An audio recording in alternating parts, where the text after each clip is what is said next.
Welcome to my YouTube channel. Okay? Thank you so much sa patuloy na nagsasubscribe sa akin. Okay. Ating topic ngayon, balita ko.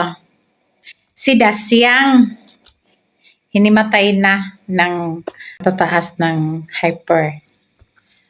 Okay. Alam mo, Dasyang, ganun talaga ang buhay. Mababaktuyo ka talaga kapag gumagawa ka ng kwento na hindi maganda.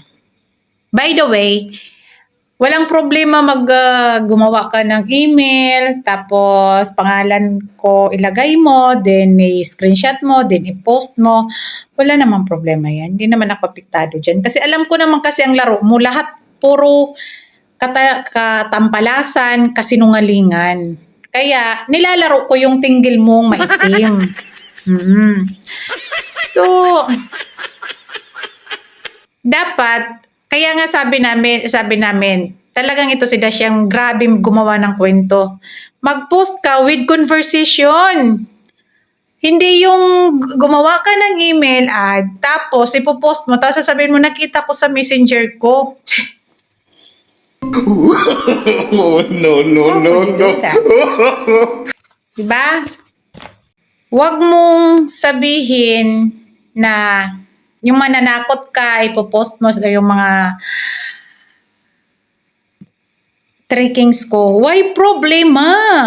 Bakit sasabihin mong tibihon? Parang ito man yung mga tibihon, mga malnourished, kulang sa vitamins. Gusto mo, bilhan kita. Alam mo, naaawa ako sa'yo nung nakita ko yung may message sa akin, sinent yung mga pinagbibitay-bitay mo ng mga pajama, nagbibita ka, kawawa ka naman, gusto mo bigyan kita?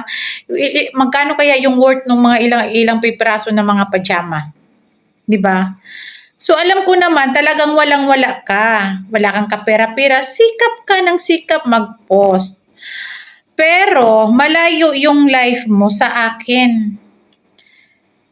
Yang kinakasama mo, hindi ka rin, kabit ka rin yan. Tukmol na nga, bakulaw na nga ang porma, kinabit ka pa, well, wala na, yung mukha na yan, wala naman talaga pupunit niyan dyan sa Pilipinas, ikaw lang. Dahil ganun naman, ang hahanting ka palagi. Tapos sasabihin mo Singapore, hindi yan Singaporeano, ginoo ko Indiano yan.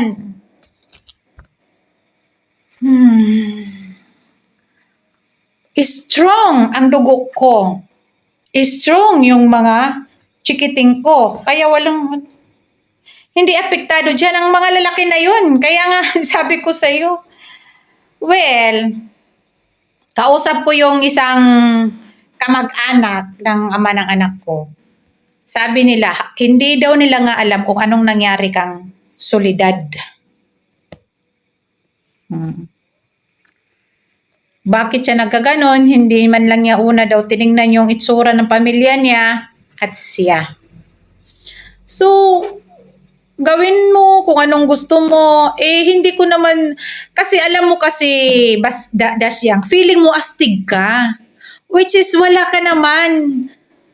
Know-how ka sa lahat. Lahat ng anak mo illegitimate. Buti pa ako, kasi 2 beses akong kinasal. Legitimate. Okay? Hindi man ako kinasal nung una, pero 2 beses akong kinasal. Masyasyak ka kung sino yung nagpakasal sa akin. So, ikaw, ipapatulan ko lang yung mga issue mo. Tapos, kaya nga sabi nung taga-Jinsan, napakasinungaling daw ninyo ng mga fans ni Ilyas. At lalo na daw ikaw. Lalo na sa post mong, umaarangkada. Do you know what is umaarangkada? Umaarangkada na. Iba't ibang lugar pupunta na para magbigay ng tulong.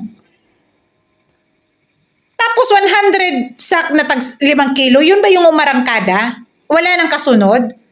Siyempre nag-aabang sila dahil sa post mong umaarangkada. Pero dapat kung yung pinost mo is 100 lang ka-family ang matutulungan dahil 100 sacks lang ang or tag 5 kilo ba, 2 kilo, 200 lang ang matulungan, 150. Hindi yung umarangkada na ang tulong ni Ilyas. Asaan na? Siyempre, Ilyas, sabi nyo, Ilyas,